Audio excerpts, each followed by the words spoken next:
Mi nombre es Johnny López de la Cruz.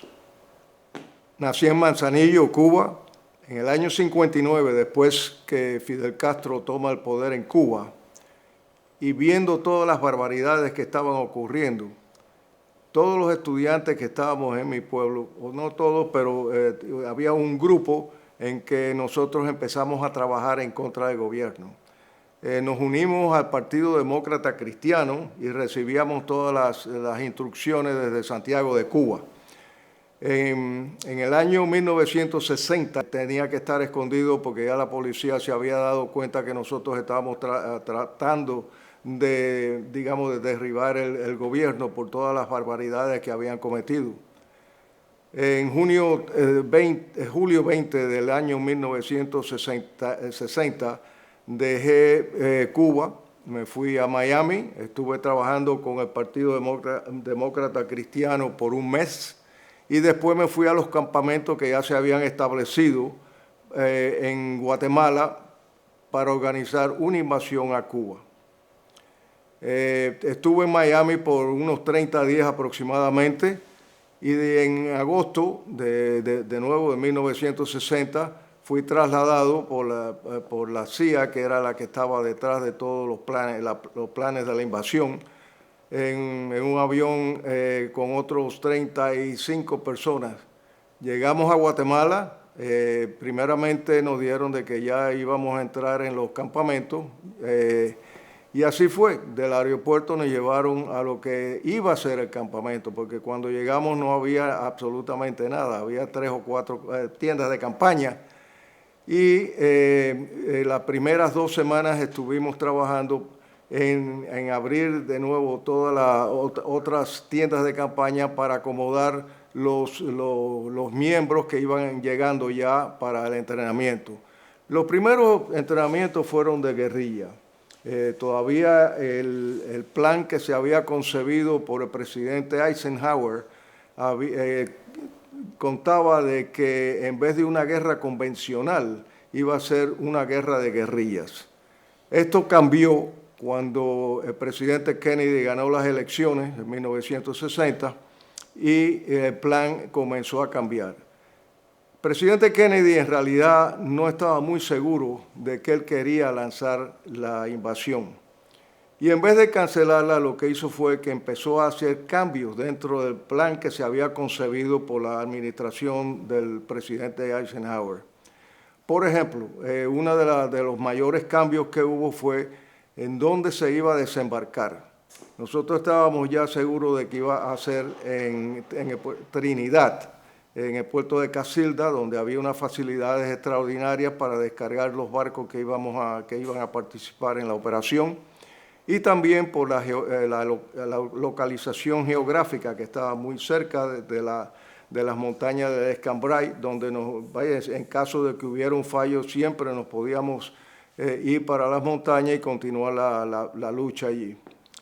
En fin, el entrenamiento al principio fue muy bueno, de guerrilla. Después de un par de meses de estar trabajando en esta área, se nos dijo de que iba a haber un cambio. En vez de guerrilla íbamos a tener una fuerza convencional, o sea, batallones, compañías, pelotones. A mí me nombraron, bueno, uno de los batallones era el batallón de paracaidistas, y ahí fue donde yo quise ir.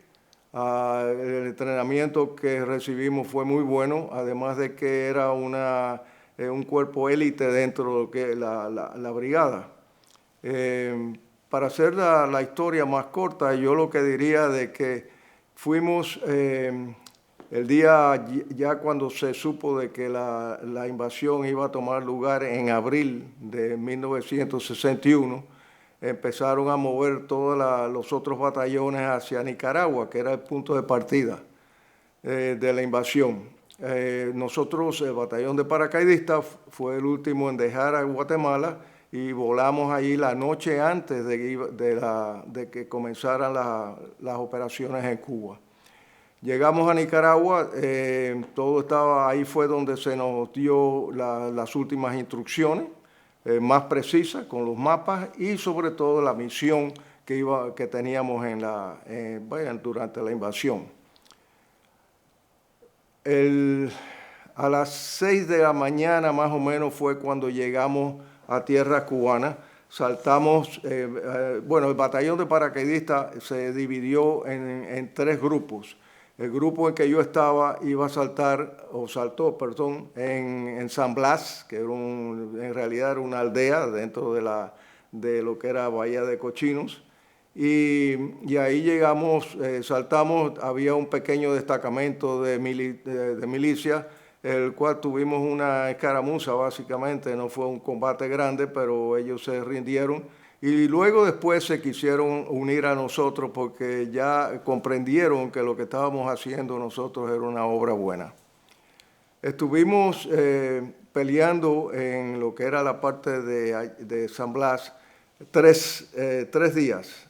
3 días de que no había se combatió por 3 días seguidos. Al perder nosotros algunos de los barcos, 2 de los barcos en que venían los pertrechos, a los 3 días se nos había acabado la munición y tuvimos simplemente que desplegarnos para irnos de San Blas hacia la playa Girón, donde estaba el headquarters de la brigada.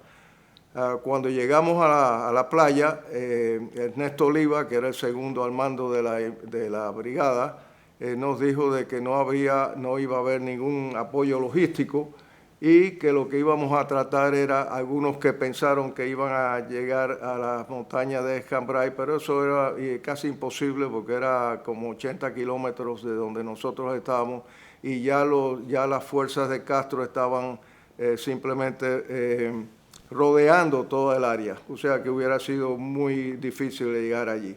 Entonces fue lo que nos dividimos en pequeños grupos y tratamos de romper los anillos, porque ya habían formado como cuatro anillos para parar y capturar a todos los brigadistas. Estuvimos un par de días evitando que nos capturaran, pero al segundo día, el día 22 de junio, fui capturado con otros 2 compañeros. Nos llevaron a Playa Girón, donde se estaban preparando todo el transporte para todos los prisioneros. A cargo de la operación estaba el capitán Osmani Cienfuegos. Y cuando a mí me tocó, estaban utilizando camiones, ómnibus, en fin, todo tipo de transporte para llevar a los prisioneros. A mí me tocó, en realidad era una rastra, la cual cuando me dijeron que teníamos que entrar ahí, entramos alrededor de 100 personas. Y cuando ya no cabía más nadie, trataron de cerrar las puertas, tuvieron que sacar un par de gente porque no se podían cerrar las puertas. Y ahí fue cuando se le impetó a Osmani Cienfuegos de que si cerraban las puertas íbamos a morir todos, porque eso era una rastra completamente hermética. Y la reacción de él fue bastante mala. Lo que dijo fue: no importa que se mueran todos, porque de todas formas no vamos a gastar las balas. De esa forma se pueden morir y nosotros nos ahorramos las balas porque de todas formas van a ser ustedes fusilados. Con esa última instrucción le dijo a los ayudantes de él que cerraran las puertas y comenzó la odisea. Después de un par de horas ya el calor de la tarde estaba, simplemente era una olla de presión lo que había ahí. Gente estaba desesperada, obviamente ya el oxígeno estaba faltando.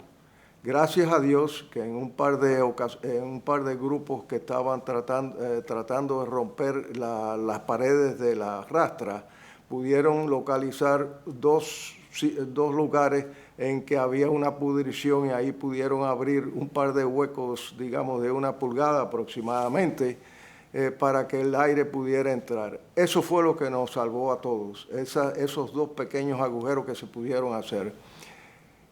Eso fue dantesco. Cada vez que yo recuerdo eso, los compañeros que se caían desmayados o muertos, eso fue algo que jamás yo olvidaré. Eso es vaya, la experiencia, mi peor experiencia en mi vida. Algunos que se desmayaban, los empujábamos hasta que llegaran hasta los huecos para que pudieran respirar y revivirse. Cuando llegamos al Palacio de Deportes, porque ese fue el lugar donde estaba la concentración de prisioneros, abrieron las puertas y empezó a salir todo el líquido que había depositado en el piso, que había más o menos como una pulgada de ese líquido, era orines y otros desechos humanos. Sale aquella cantidad de agua por la puerta trasera y empiezan a sacar los prisioneros. Una gran cantidad de hombres que ya estaban tan débiles que cuando saltaron se cayeron también desmayados.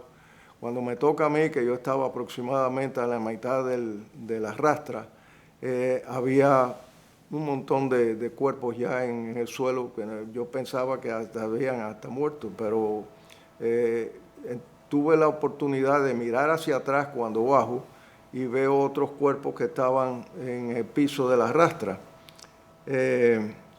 Al final, después de varios días, nos dijeron de que habían muerto 9 personas. Fue un milagro, porque yo creo que si esos 2 huequitos no se abren, yo creo que la mayoría de las personas que estaban ahí hubiéramos muerto. En fin, estuvimos en el Palacio de Deportes por una semana aproximadamente. De ahí nos mudaron a un hospital naval que estaba siendo construido, no estaba terminado, pero ahí estuvimos como una semana más antes de ir al Castillo de Príncipe, donde por fin ya entramos en celdas, nos mantuvieron como unidad, y el juicio que se celebró ya en abril de 1962. Eso fue una parodia. Nadie quiso decir absolutamente nada. Al final nos dieron una sentencia que era de 30 años en prisión, trabajo forzado, o podías comprar tu libertad si tenías el dinero, porque a cada uno de nosotros nos pusieron una cantidad. Ya Fidel Castro lo que quería era hacer negocio con nosotros. A los principales en la brigada, como Artime, Pepe Pérez San Román y Ernesto Oliva, que eran los 3 principales, se le puso una cantidad de $500,000. Ahora piensen, $500,000 quizás hoy no es tanto, pero en aquel momento $500,000 era bastante dinero. A un segundo grupo al cual le pusieron $100,000 por cabeza, y el tercer grupo que era 50, y el último que era 25. Además de los 500,000 había 3 diferentes categorías: 100, 50 y 25. Obviamente, casi todo el mundo no tenía ese dinero para pagar. Así que solamente hubo un par de personas, y uno de ellos, que la familia tenía el dinero para sacarlo, y él se negó, se quedó. En este momento no recuerdo el nombre de él, pero tuvo la valentía de decir que no, que él se quedaba con los compañeros y sufrir lo que ellos iban a sufrir. Después del juicio, en abril, un compañero y yo, que se llamaba José Diarín González, estuvimos conversando y dice, bueno, si vamos a estar 30 años en la prisión, debemos de tratar de escaparnos de aquí. Y ahí comenzó un plan para ver cómo podíamos escaparnos del Castillo de Príncipe. Estuvimos por 2 o 3 meses pensando y planificando lo que iba a ser sabíamos que teníamos que bajar hasta el foso del Príncipe, y cruzarlo, y entonces había un muro que tenía aproximadamente como 20 o 25 pies de alto. Pudimos empezar a hacer una soga en la cual todos los días nos robábamos un saco de yute en el cual traían el pan del desayuno, y con esas bolsas pudimos hacer las dos sogas que necesitábamos, una para bajar y la otra para subir. Lo logramos. Eso fue una noche bien mala porque había una tormenta tremenda y sabíamos que tenía que ser en una noche lluviosa para poder hacer lo que hacíamos, bajar y que los guardias no nos viéramos. Además de eso, cuando llovía, el guardia principal que estaba frente a las celdas nuestras se iba y vaya para otro lugar porque ahí se mojaba completamente. Entonces sabíamos que teníamos que esperar a que lloviera. Esa noche era el 13 de junio de 1962. Las condiciones se dieron, nos escapamos del Príncipe, estuvimos en La Habana, teníamos un contacto que luego nos falló, porque cuando llamamos, pues parece ser de que ya los teléfonos estaban tomados y no nos pudieron ayudar. Fuimos a casa de un familiar mío donde nos cambiamos de ropa, conseguimos $90 pesos que tenía la familia, y con eso nos pudimos movilizar en La Habana. Estuvimos mirando a ver si podíamos entrar en alguna de las embajadas. No lo logramos porque estaban fuertemente custodiadas. Pasamos la noche en un bar. Por la mañana, bien temprano, a mi amigo se le ocurre que él tenía un contacto que podíamos tratar de ponernos en contacto con él. Y fuimos a la casa, pero da la casualidad que era un comandante del Ejército Constitucional y lo habían cogido preso una semana. Nos dijo la esposa de que lo habían cogido preso la semana anterior y que la casa estaba rodeada, efectivamente. Ahí, cuando tratamos de irnos de la casa inmediatamente, nos cogieron, nos pararon, que eran los comités de defensa de la revolución, los cuales nosotros no teníamos mucho conocimiento porque cuando yo me fui de Cuba todavía no los habían organizado, y definitivamente no, ahí muy efectivo. Ya la policía estaba en camino, nos recogieron. Nosotros tratamos de decirle que éramos estudiantes, que veníamos de mi pueblo y que estábamos pasándonos unos días en La Habana, pero simplemente eso no lo creyeron. Nos pasamos casi un día en una estación de policía. Ellos no sabían todavía que nos habíamos escapado del Príncipe. Al final decidimos, porque no había forma, ya le habíamos hablado al oficial de guardia de que nos soltara, que no teníamos, estábamos de vacaciones y no queríamos pasarnos ahí las vacaciones en una cárcel. Nos dimos cuenta de que eso no iba a trabajar y al final le dijimos al oficial de que nosotros éramos los que nos habíamos escapado del Castillo del Príncipe. En cuestión de 10, 15 minutos estaba el G2 allí. Nos recogieron, nos llevaron a Villa Marista. Empezaron los interrogatorios de cómo nosotros nos habíamos escapado.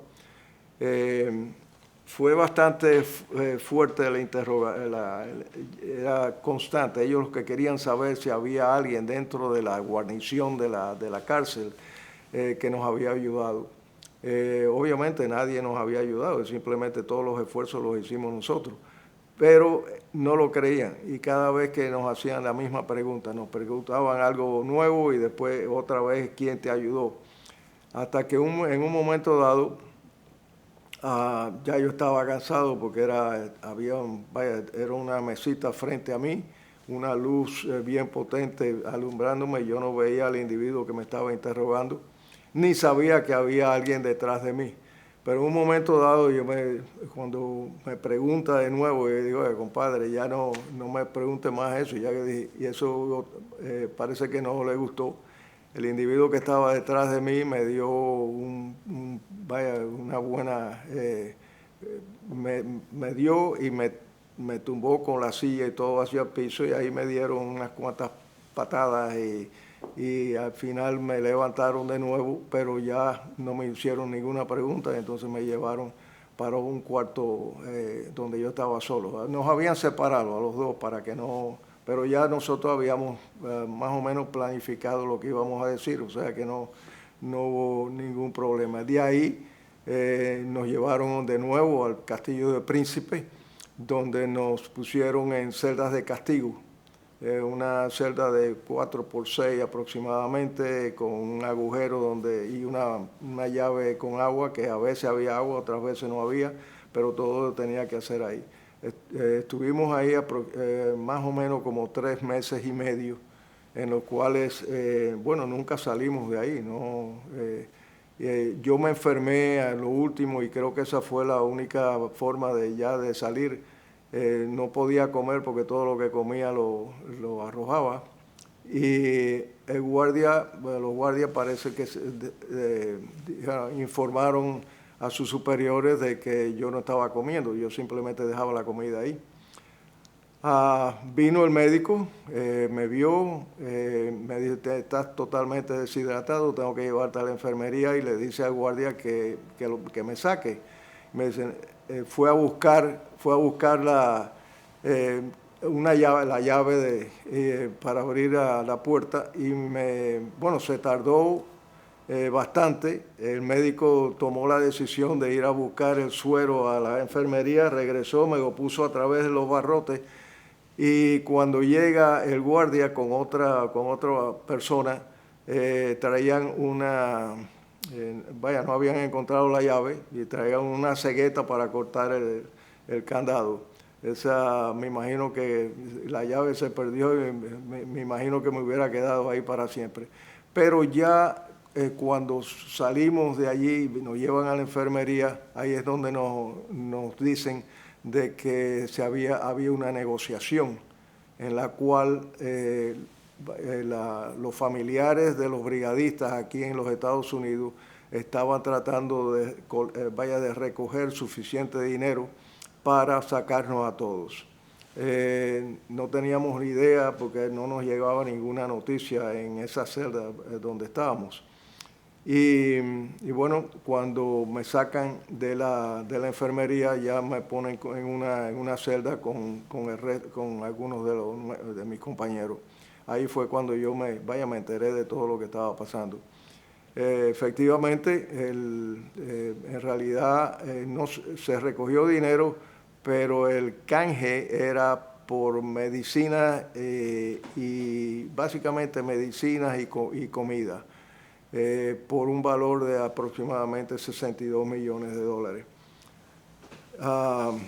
Durante ese tiempo también estuvo eso fue en octubre de 1962, 2 meses antes de que nosotros saliéramos, fue la crisis de los misiles. En aquel momento, pusieron baterías antiaéreas y de todo tipo de cosas alrededor y nos dijeron de que si los americanos venían, pues que nos iban a matar a todos.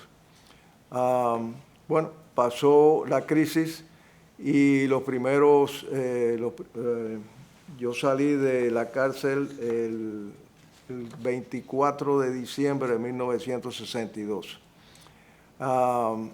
Cuando llegué todavía yo no estaba muy seguro si era, porque me dejaron me consideraban como a mí y a mi compañero de que como personas peligrosas, y nos dejaron para el último avión. Así que llegamos aquí en el último avión que salió de Cuba. Y bueno, figúrate tú, esa fue la mejor Navidad que he tenido en mi vida, ¿no? Ya en tierra libre y con un futuro que mejor que si me hubiera quedado en Cuba, me imagino. Poco tiempo después, a finales de enero de 1963, el presidente Kennedy, yo me imagino que él se sentía mal por el fiasco, el desastre que causó con los cambios que hizo, y entonces ofreció a los miembros, digamos a los oficiales de la brigada, la oportunidad de entrar en las Fuerzas Armadas de Estados Unidos para crear una fuerza de cubanos que estuviera lista para ir a Cuba de nuevo si había otra oportunidad. Nos brindamos 207 brigadistas para ir a esos cursos. Muchos de ellos estaban en la Fuerza Aérea, el Ejército, los Marines y demás. Entramos cuando asesinan a Kennedy en noviembre de 1963. Ese programa lo para el nuevo presidente, Lyndon Johnson. Él en realidad no tenía interés ninguno por Cuba ni resolver el asunto de Cuba, o sea que eso cancelaron el programa, pero nos dieron la oportunidad a aquellos que queríamos hacer una vida militar que nos podíamos quedar y vaya como si fuéramos ya norteamericanos. Un grupo nuestro, alrededor de unos 70 y pico de personas, decidimos que nos íbamos a quedar porque en realidad era una buena oportunidad para nosotros desarrollar más conocimientos militares y si pasaba algo en Cuba que nosotros estuviéramos presentes. 26 años pasaron y nunca tuvimos esa oportunidad.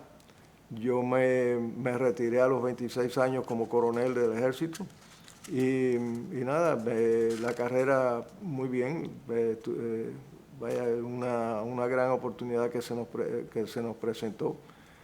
Y después de eso, pues nada, tuve una compañía que vendía efectos militares, armamentos y visión nocturna, rayos lacéricos y demás. Y después ya estoy retirado completamente, pero no totalmente, porque todavía continúo con la lucha de Cuba.